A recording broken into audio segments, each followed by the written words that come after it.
All right, Packer Nation, the Packers have in fact clinched the North at this point. It was way more nerve-wracking than I was hoping it would be. By a score of 31-24 over the Detroit Lions in this one. Lots and lots to talk about, lots and lots to get to. But what I want to do first is invite on screen the Pack Daddy to talk about this game because we've got some work to do now. And it has been, this was a rough one in a lot of ways, but it's good to have you, Pack Daddy. Ryan, how are you doing, man? How are you feeling? Let's level in the fact that we won the North, at least. I did not factor in how emotionally exhausted I would be to do this show. This is tough, man, but this is another good win. I'm happy. Yeah, it is. And so, right now, Aaron Rodgers, again, looking good. I thought our offense never really got into too much of a rhythm, but 26 of 33 for 290 yards and 3 touchdowns. Tay gets his 8th in a row franchise record. There's just the accolades keep coming with this offense. I mean, there's stuff that I could say that I didn't like about the offense tonight, but when it comes down to it, this is a really tough offense to beat right now. Yeah, I mean, it's just I was thinking about it. There's almost no cap to it. I mean, the score really just depends how many opportunities the defense gives the offense, because it's just right. Every time they touch the ball, it seems like they're going to score. So, I mean, if the defense could get off the field faster, they'd be scoring 40 every week. So it's incredible what they're doing. Yeah, and I think what we put up 42, I think, last time, and the Detroit Lions scored 21. I mean, this is a similar game. I mean, a couple of offensive drives went a little better for us. It had been about the same thing. Again, we see, I think the special teams giving up a big return has hurt us. This has been one of the things. I know you and I have had to offset our talk about what the defense is actually doing by the truth that is sometimes, these special teams have been giving up serious points. Right. And this was not my favorite defensive performance, though. I will say that much right now. I don't know about you. Yeah, no, I mean, the once again, the special teams messes up and the defense needs to come up in the clutch, and they did. But yeah, the defense did not do well enough. I mean, it was not just bad, it was getting downright sloppy with all those penalties. It was kind of brutal to watch and just kind of unacceptable type stuff. So, I mean, as far as special teams, you just got to burn that with fire and get it out. It's from top to bottom terrible. Defense is just kind of up and down. Sometimes they get a little sometimes we're a little harsh and unfair, but I don't think this week it's unfair. I think a lot of the guys, the pressure wasn't good enough, the tackling wasn't good enough, the penalties were too much, the coverage wasn't quite good enough outside of maybe Jair. So, I mean, a lot of stuff needed to get cleaned up, and those are the kinds of things. You can't be doing that when you're facing Tampa Bay, when you're facing the Saints, whatever, in the playoffs. So, I'm not going to throw a temper tantrum. It's stuff that you just got to get cleaned up and do a little bit better. I mean, Rashawn was on it, and some of the guys stepped up. But, we got a couple weeks left. We got to get it cleaned up because it's go time pretty soon. Yeah, and I didn't know about you, but I was missing Rashawn Gary much of this game. He had the sack early and was notable in the defense. And then I got to be honest, I don't know if he got dinged up or what, or if something happened.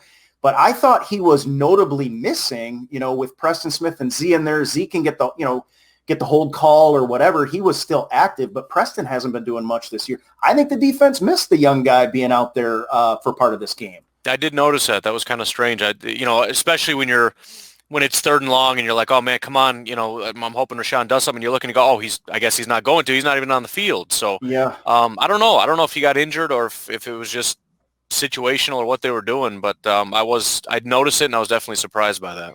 Yeah, let's hope that he's okay. Darnell Savage in this one with 8 tackles. Adrian Amos, I thought, had a relatively good game. He had 6 and an assist in there, and it's kind of one of the guys that is, he's not flashing a whole lot, but he is stable. And I thought on that one, I guess it was that 3rd and 9 that went for 23 or whatever it was.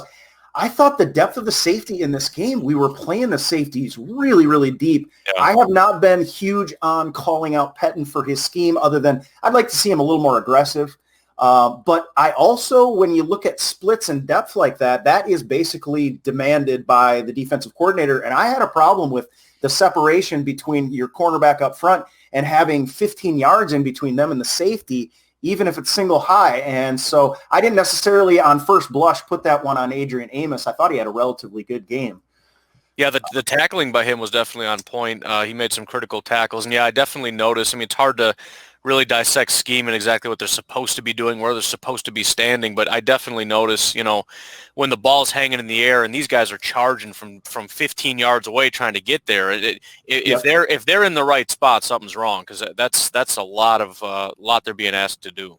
Sure, that's too much real estate. I mean, if you have, I mean, let's say maybe you're dropping back a Darnell Savage, a guy that's got 4.3 speed Sure. or something, you might have a little bit more of a chance on that, but it makes no sense to me sometimes or at least it didn't on that particular play.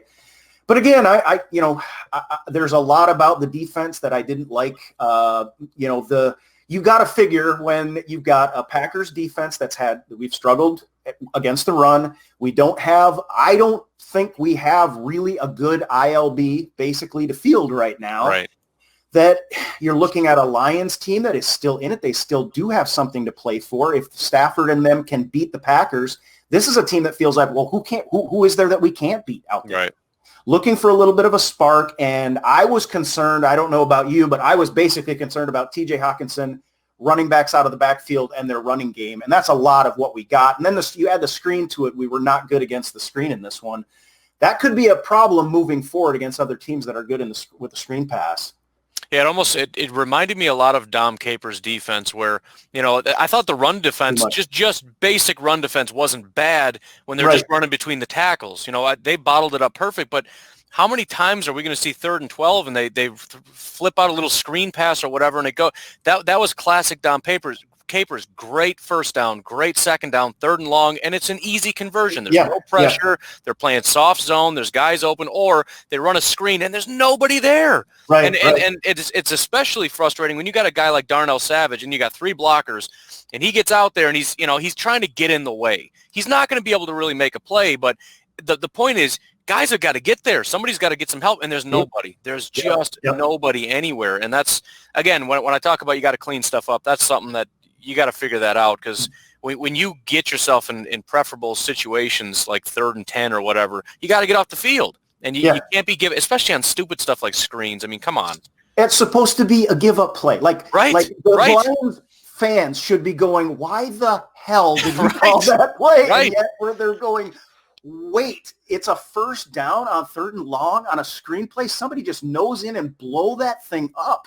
Right. Yeah. And we saw it all day long. I mean, if you could count all the screens that were considered positive plays for the Lions right now, I think that would be, pardon the pun, the lion's share of of their offense right now. And there was a notable lack of aggression on some guys' parts. I mean, Jair and Amos and some of those guys were coming in hot, but guys like Christian Kirksey were driving me nuts. I mean, there was one play in particular down the stretch. I don't remember the exact details, but it was a similar kind of thing. He flips it out to the side and just, we saw Amos do it. We see these guys, the ball's hanging out here. He'll go just hit him right in the ribs and bring him down. And he's standing there just kind of waiting, biding his time. Like, what are you doing? And sure enough, the guy goes right past, he just flies right past him. Yeah. I mean, you can't be doing that's, this is an inside linebacker that's been in the league for 5-6 years. You got to know what to do here, how to make an open field tackle. That's pathetic. Yeah. Yeah. And Jeff is on asking about the linebackers. And I really think, and, this is definitely an issue. Raven Green, of course, if at some point, he's on IR, I guess, right now, but, you could see that the Packers were rotating, Pettine was rotating guys in, trying to find an answer, and I just don't know that it's there at the linebacker position just yet. I kind of like what I see out of Kamal Martin in terms of, there you go, aggressiveness, right? Yeah. I mean, the kid's going to miss. He's missed. He missed, and he was the first one to miss on the punt return for a touchdown. But I'd rather see him miss at high speed than stand around and wait and 100%. Dance like we've been seeing, man. I mean, make your mistakes at full speed. I'd be fine with that. But I don't know if there's some kind of white horse that we can come in and solve that problem. I think to some extent this is I think this is going to be a team in which the Packers offense is going to have to continue to score a lot of points. And I think the defense, again, we saw the uptick in, 7 sacks last week. What is it about, and I'm interested if you see this, but last time we met the Lions, and this is not the best offensive line in the world. I mean, by any vast sweeping stretch of the imagination. Why is it so difficult for us to get Matt Stafford and get pressure? He's not mobile. Right. Part of it, I'm sure, is him getting the ball out on these screens. But are you seeing what I'm seeing? Why are we not able to touch the kid? The only thing I can think is the way we're playing football, and it's not the only if they had a really good run game, you could almost understand. Okay, they're trying to set the edge or some kind of thing, but this is primarily going to be a passing team. Go get the guy, and far too often he's standing in the pocket 3 seconds, 4 seconds, 5 seconds, and it's like, okay, just give him 20 because this is stupid. Sure. And it just happened time after time after time. So I have no idea. And the other thing that kind of surprised me was pressure on the other side. Not that Rodgers was on his back all that much, but they don't have very good pass rushers or defensive linemen. And it felt like every play, I mean, within 2.5 seconds, I mean, he's at least kind of like squeezing in there trying to not get sacked. So that it's I mean, and that's little stuff where it's, okay, he didn't get sacked, so I guess you give him credit, but you just expect a higher level of play. Even little things like for a couple stretches on offense, our receivers couldn't get open. This is a pathetic cornerback group. Oh my goodness! Give them credit where it's due for doing their job, and it's an NFL football team and all that. But it's just little stuff like come on, I expect a little better than that. Right. I mean, when Amani Arawari is probably your best, corner out there, you're losing guys. Guys are going down, and this isn't, again, I'm not trying to be super negative because I'm really happy with where this team is at offensively. But, you see opportunities against a team that has, and they're losing DBs as we go. We saw this with the Minnesota Vikings too. Those are guys you got to look at that as, wait, now this is the opportunity for us to just drive this thing down their throat. Like we talked about a week or so ago, take their soul at this point because we should be doing that. And, they've got one. I mean, I think Romeo Okwara is a pretty decent player. He, had basically one assist in this one, didn't have any sacks. But it's like you say, if you look at the cast of the game, I was kind of shocked at how many times Aaron Rodgers had to break pocket in this game. And I didn't expect that necessarily, but that's how it happened for the most part. And I'd be okay just giving them credit and saying, you know what, they played awesome. This is a team that they fired their head coach. They're super motivated right now. I don't know if I'm frozen or what's going on, but I'm super motivated. And you got the 1,000-yard stare anyway. That's good. I'm really mad at you, it looks like. But I'll give them credit. It just the thing that worries me is it feels like maybe they might have taken their foot off the gas a little bit. Like they're just not giving it their all, because I just expect that if they're at their best, this shouldn't happen, and it did happen. So, I mean, if you're going to tell me, look, the Lions just played the game of their life, cool, congrats to them. Way to go, Packers, great game. But it just makes you nervous when you see little stuff that they haven't been doing all year. All of a sudden, you see these little things like don't do that stuff. If you're good at this and they're bad at this, this is a simple equation. Yep. Now, I've got Phil on right now. You might be able to see it. He says, it gets annoying watching our ends over pursue instead of staying at home and protecting their area. And I've been noticing, we have had some issue with the depth of our pressure being too deep for the drop of the quarterback. Are you seeing a problem in that area? I do see some softness on the edge that I don't like. A lot of it caused by Za'Darius crashing the inside. Or when even with Rashawn Gary, even though he got the speed sack in this one, sometimes our depth is a little bit of an issue. You seeing that too? Yeah, I mean, it always varies. Sometimes it seems like, and I don't know if I talked about it here or what, but it seems like when the Packers get pressure, it's when it collapses from all sides. There were several times when you see, for example, I'll get frustrated, why didn't somebody get home? So I'll key in on Rashawn on the replay. Well, the reason he didn't get home is because Stafford just shifts to this side because on the other side, there's nothing. So he just moves down to this side and throws the ball, or he moves up in the pocket because they're not getting pressure this way. So, it's very rare that what you get from the Packers is one guy flies off the edge and just smokes the quarterback. They compress the pocket from all sides, squeeze him down and bring him down. That's got to be 90% of the sacks. So, it's frustrating because you do have guys winning and then the defense loses. And sometimes it's just the way that it goes. You got Kenny doing his job, Rashawn doing his job, Preston didn't, therefore whatever. So, sometimes I think you just got to let it go and say it happens. Sometimes they make good plays too. Right. And, I guess you'd rather see them get that pressure, move the quarterback than not. But, you're right. There is that, foundational to it is, if you have, let's say we get up against a mobile quarterback, those, 4 yards where he steps up in the pocket, is able to move to the soft spot in the pocket and go. those could become serious, shot plays for a team. Of course, I don't want to project too much of that because right now, I mean, yeah, Stafford had, the one pickup. What did he have in terms of on the ground? I mean, he was 24-34 for 244 through the air, which is actually pretty good. He only had the one touchdown, but he ran the once for the 6 yards, and I want to feel like that was that shot play where he got hit in the ribs or whatever it was, ended up in a first down. The Packers, I think the pressure packages do need to continue to be a little bit on that, like you say. I don't really want to call it conservative, but you can't. The pocket needs to be consistent, and it needs to come from the edges and work its way in. One of the things, and I suspect you have a little bit of an issue with this too, because this guy just got paid a whole lot of money. In that equation is one Kenny Clark in the middle of that, who is, I mean, he got the sack in this one, but basically he fell down, got back up as Stafford came through. He brought him to the ground on the way, past him. What are your thoughts on Kenny Clark just on first blush in this game? I thought he was kind of adequate, but yet I'm looking at him and watching him and going, is this really the guy that we've made the highest paid nose tackle in the league? I'm not so sure I like that right now. Yeah, I did. It's tough because you can see two different people can see two different things depending on who you're watching and when. When I decided to watch Kenny, I liked what I saw, but you definitely see those times where, I mean, there's no excuses, right? It's not a double team. It's clearly not a run play. It's one-on-one, beat the guy, and he just doesn't, and he can't. And, again, sometimes you can't win every single time, but right. I think overall, again, and I talked about this on the podcast, just look at the stats. It's not good enough. He has now he has more, but coming into the game, he had one sack on the season. You can't, and there's a question of, well, he's a nose tackle and he's got to do all these other things to help the other guys from the outside. I'm sorry, but I'm not paying a guy that much money to just take on double teams and let the other guys do the work. You're going to get a lot of pressures and a lot of sacks if you're going to get that much money, or I'll find somebody else. I can get another 350-pound guy to stand there and push the pocket. I'll get Gilbert Brown to come back and lean into people so that the guys on the outside can crash down. And again, he got the pressures, he got the sacks. We'll see what the numbers say when they come back. I thought it was a decent game, but overall, I mean, he's got to be better.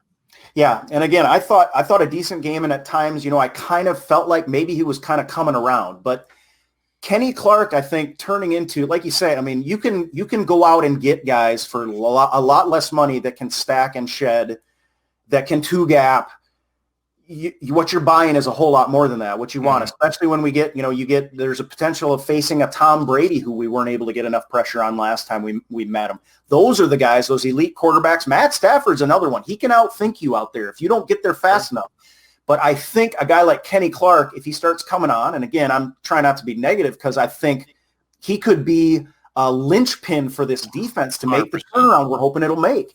But yeah, that's what you pay that guy for, is a whole lot more. He's supposed to muddy that pocket and make quarterbacks that think very fast have to think even faster, because the shortest distance to the quarterback is right through the middle of the field. Yeah, and piggybacking off of that, and in full agreement with you, the way the Packers seem to be winning is and you kind of alluded to this, the Packers score a lot of points, the defense does just enough, right? They're going to score some points, but you get them off the field a couple times and you win the game. And the biggest thing, especially that we saw in 2019, was big plays in critical situations, that third down sack, whatever it is. And like you said, you get a guy like Kenny Clark to just step it up, and Kenny Clark, Rashawn, Zadarius, just get it up about where you were last year. It's going to blow this whole thing wide open. Getting them off, not just getting them to not score points the way that they're already doing, get them off the field on their 40 instead of on our 10. Right. And get it back in our offense's hands so our defense isn't quite as tired. Their defense gets more tired out. I mean, it really is going to snowball if we can just get that one thing going. Yeah. And again, for much of this game, I thought, geez, we're going to win that field position battle. And then, you have a special teams thing, and then you have some offensive stutters, and people don't pay enough attention to how important field position is. Those defensive stands that you got a team that's running the ball down your throat. It's a 6-minute drive. You're out there just trying to get a stop. Those are devastating. And then, the offense comes out. If they don't get an extended drive, I think part of the reason we won this game is because we found a way at the end of the game to get an extended offensive drive and give the defense a chance when they got back on the field. So obviously looking for more out of the defense. This wasn't the highest powered offense we would face without Galladay in particular. Mm-hmm. But this is not a team that has nobody either. I mean, they've got some good players out there. I think Quintez Cephas, he had a beautiful touchdown reception last week against the Bears. Basically, if I'm looking at it, I want to say, what do you have, like one catch in this one? Let's look at their receiving. Amendola was 6 catches for 66 yards. Your slot receiver, obviously, they were picking on Shannon Sullivan a little bit in this one. Marvin Jones, 4 for 48 with a 12-yard average. Hawkinson, of course, is another one I was concerned about, 6 for 43, and the touchdown in that one. But really, nobody went out there and absolutely destroyed us. They tried to kill us sort of death with 1,000 paper cuts. Yep. But I got to say, it kind of almost worked because I was way more nervous in this game than I would have thought I should be. Yeah, and that's it. It really is a decent enough strategy. I mean, again, it really just comes down to when you're doing that, it works. But on the defensive side, it's going to come down to a lot of third downs, right? If they're not getting 20-yard chunks, there's going to be a lot of third downs, which means you have a lot of opportunities to make plays, and we're just not seeing that guy coming out making the play. Not enough, but hopefully we'll be seeing that pretty soon. Yeah, Jeff's got strange day when Lowry plays better than Clark, and Dean Lowry did he had kind of a monster game for him. Yeah. He usually, he's good for flashing once or twice in a game or two. And of course he's not making the same money as Clark, but he did get paid. So And to some extent, I'm fine with the notion that Kenny Clark's going to go out there. He's going to be, and I'm not looking at the actual play itself, but he's going to be stacking 2, and that's going to make an opportunity for Lowry. And Lowry walk through that door, make that play. I have no problem with that. But you'd like to see overall the defense just kind of. And I'm completely like you. If they click a little bit to where the last year quarterbacks did not want to face the Green Bay Packers defense. No. That is not quite the case this year. If they were to get to that point, I would give up, the bad ground game and stuff like that. There's some stuff that we're being a little conservative about. But I do think that there is the potential for the defense to hopefully hit its stride at some point with the remainder of the season and going into a playoff run now, which we know is part of the Packers season, is a postseason right now. So I'm going to shift it back to that because we didn't, I don't think, spend enough time reveling in the fact that everything that we wanted to happen today pretty much happened. The Vikings go down. The Saints go down. We are now in the pole position for number 1. Philly over New Orleans, 24-21. Never would have thought I'd see that. Yep. And the Packers go ahead and win the North. So generally speaking, do you got any chill? Are you thinking like this thing, we talked about it being for real, and it definitely is now because it's official. It's 100% feeling real. Even with the flaws, look at everybody else. Everybody's got flaws. I mean, the Chiefs almost lost today. Yeah, I mean, they came back and won, but they almost lost to the Dolphins. So, I mean, and you got New Orleans. They're going up against, I think, the Chiefs next week, and they're just talking about they don't think Drew Brees is going to be back. They might not rush him back for that. Yeah. And not only that, but just the fact that they scored as many points as they did. I was just bragging up how good the Saints defense has been. But this is the point. This is what happens. Nobody is perfectly consistent all the time. The best teams in the world have bad days, have bad games. Players have bad days. All this stuff happens. So the fact that the Packers are one of the most promising contenders in the NFL really can't be disputed. I'm not saying they have to be number 1, but I mean, they're if they're not 1A, they're 1B, because it's just you can't find if you wanted to put together what you need for the perfect team to win a Super Bowl, the Packers fit that prototype as well as anybody else. Yeah, and I think, part of that, I know we talked about before the season began, a couple advantages that we knew we had. Number 1, we weren't going to be fielding a lot of rookies that we would have to rely on as starters on this team. Number 2, we function in a very small town. We tend to be focused on football because COVID is a thing. I mean, we have seen how that's affected games during this season.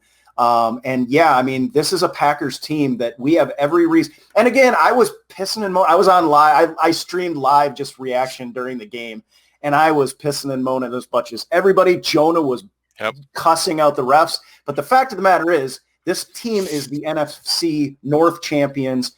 They are now with the head-to-head. They're on top of, if we can win this thing out, obviously we've got work to do, the New Orleans Saints. And this is a season in which, again, this is the first year in which only that top seed is going to get that bye week, a chance for rest, a chance to get healthy, and then play this thing through at Lambeau Field. It's a pretty good feeling. Yeah, I mean, it's just everything's right there for us. I mean, it's Yeah, win out, and you got that top spot. And right. again, I mean, I'm just running through the teams in my mind, and I mean, there's a lot of good teams, and anything can happen. But Sure. it just doesn't feel. I mean, even if you go back last year or the year before, there's all those teams where it's like, man, I just don't want to touch them because Right. I don't think we can win. I don't, the Yep. Saints and the Chiefs and the down the line, even as good Right. as our defense was this year, it's like, I think we could take them, Yeah. especially with the offense that we have. We know there's no defense we can't overcome, and we know Yeah. the defense at least has enough of that potential. And even if not potential, they've got those spurts Right. where things happen, and it just, it's any given Sunday. But yeah, I'm envisioning February. What are we going to be doing for the Super Bowl party? Because it might be a Oh. real thing, and it's what is it, 55 days away? Yeah, yeah, it is not far. It's hard to believe. I mean, this is first game of the fourth quarter, but that's already under our belt. The Packers clinched the North, and now like you say, you play out those last few games, and again, and Jeff is mentioning too. I'll throw this in. He said Tavon Austin touches in the first quarter, then nothing. We did see this offense, I think, move away from a lot of the motions and stuff. That I don't know if that was LaFleur not getting into the playbook the way he wanted to or what, but Tavon Austin is another guy with Tyler Ervin. He has just not been available. And I expect, we talked about this as him potentially being at least a serviceable replacement. Well, he looked to be that. I would have liked to have seen a little bit more of him in this game, but I'm okay with that too because we won this game. He's got another chance to get into this offense, into the playbook, get acclimated to Green Bay, and he could be an important part of what we're doing moving forward too with the motion and everything. I was super excited to see. I really just thought he was going to be on special teams for now. I mean, I know he's sort of that Tyler Ervin guy, but I didn't think that, the first drive, what did he get, the first reception of the whole game or something? It was just, if I couldn't see his number and if I didn't know about the injury, I would have said that's Tyler Ervin. I mean, it's just, he filled in that role perfectly. He looks just like him.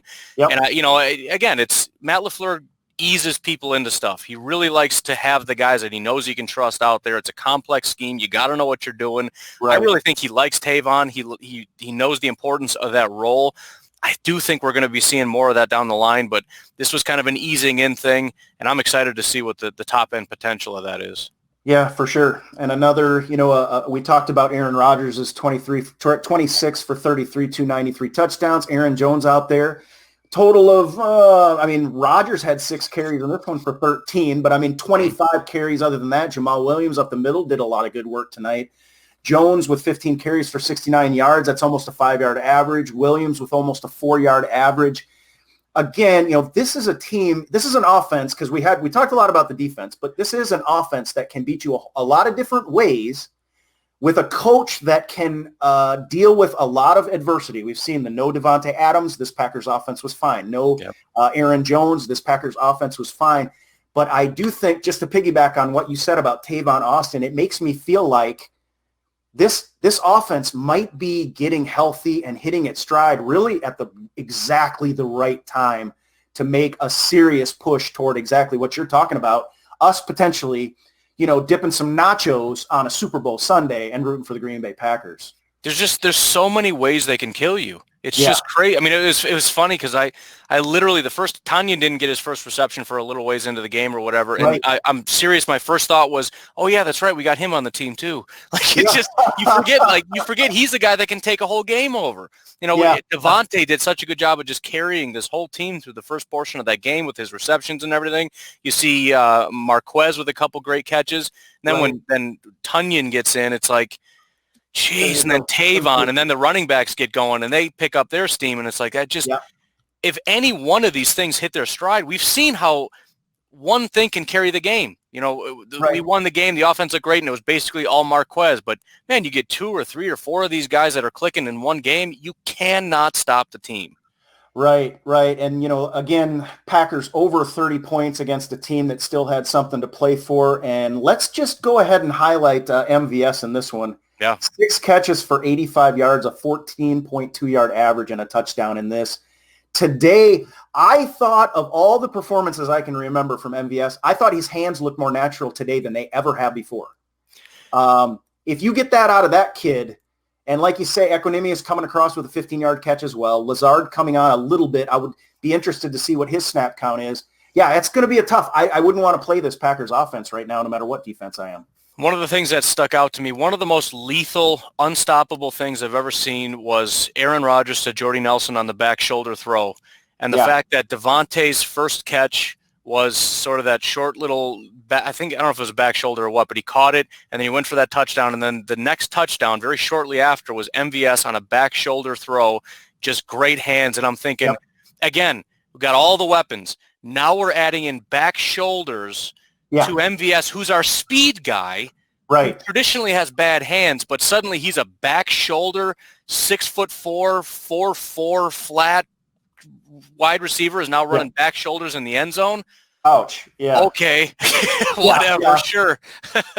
I'm a DB. I will take a hard pass on that one. I will just let it. And and honestly, I thought MVS on that catch, it almost was like when he turns and his instincts just have to catch in. Like maybe that's part of it. It just, the ball's on him. He's just got to make a play. He doesn't think too much. Those long balls where he's running down and he's tracking, and those that drag out a little bit, honestly, I think those might be harder catches for him. But it was a thing of beauty, and you're absolutely right. I mean, this wide receiver core, I don't know what you said about the Packers not drafting a wide receiver, but all I could say is I think Brian Gutekunst feels good about who we've got. Now, MVS comes in, he has his drops here and there, but I think Brian Gutekunst has to some extent been exonerated by bringing in Tavon Austin and having Allen Lazard. Now, Allen Lazard was hurt. Devontae Adams was out. And this Packers offense with Aaron Rodgers at the helm has still continued to be able to throw the ball on people. Well, I mean, there's some real good wide receivers that were in this past draft class, but I don't know if they're starting right now. Where are they on the depth chart? Are they number 2 or 3, or are they 4? I mean, they'll probably be ahead of Equanimous, but assuming we're not talking about Justin Jefferson, who is long gone by the time we got there, I don't think we'd be seeing a lot of them. So, granted, great wide receivers, and there's nothing wrong with anybody that took a wide receiver. But even next year, you look at it and go, I mean, I don't know who's exactly going to be around and who's not, but I that would be my biggest concern. Not that I'm opposed to getting a wide receiver, but is he even going to start? Are we drafting a number 4? Right. Because these guys are on fire right now. Yeah, and that's basically what Gutekunst said. He said, that we could have, potentially reached for somebody, but we wanted to go best player available because we thought the guys we had, they weren't going to really challenge. And even Jefferson, I mean, week 1, Jefferson was no superstar either. It takes a while, even for the guys that are going to click in early, to be able to make that switch. So anyway, you still with me there, Ryan? I am. Am I messing up or what? It's showing the logo instead of you. So I just wanted to make sure you're still there. Weird. But I think we covered this one. Is there anything else? Before we finish, make sure and let everybody know where they can find you at. This feed is supposed to be simulcasting to Facebook, and hopefully we can get some guys over to your podcast, your YouTube channel, all the stuff you're working so hard on. Yeah, so it's the Packernet podcast. It's 7 days a week. I'd love it if you'd stop over. Again, we got you covered here when you're home. You check out this Facebook page. You get all the great content there. But if you're driving in your car, you're at work, pop on the podcast. I'll be there every day for you. Pack Daddy NFL is also my YouTube channel if you're into that. A lot of NFL draft as well as some Packers coverage there. Otherwise, if you want to follow me on social media, it's Pack_Daddy on Twitter. Okay, I am saving that website. I'm going to try to get that up here for everybody, but mostly I think it's going to be through the Facebook feed. We'll try to get some and here's to, cheers. This is a Packers team that's now clinched a playoff spot. We want to be in this. You got to get to that 10 wins a lot of times. We've hit all of these milestones. And now if we can continue to keep our stride going, this is a Packer team really that I think the sky's the limits for. So appreciate you coming on. We'll catch up with you next week, all right? All right, sounds good. Thanks a lot. All right, bye-bye. And if you want to catch up with me, you can catch up with me at facebook.com/Green Bay Packers Central 5 days a week. Actually, now it's become a supporter. Just click the become a supporter button. That's 99 cents a month, and you can help me out that way. But you'll also get with that a badge that supporter-only content on Thursdays and Saturdays. All right, guys.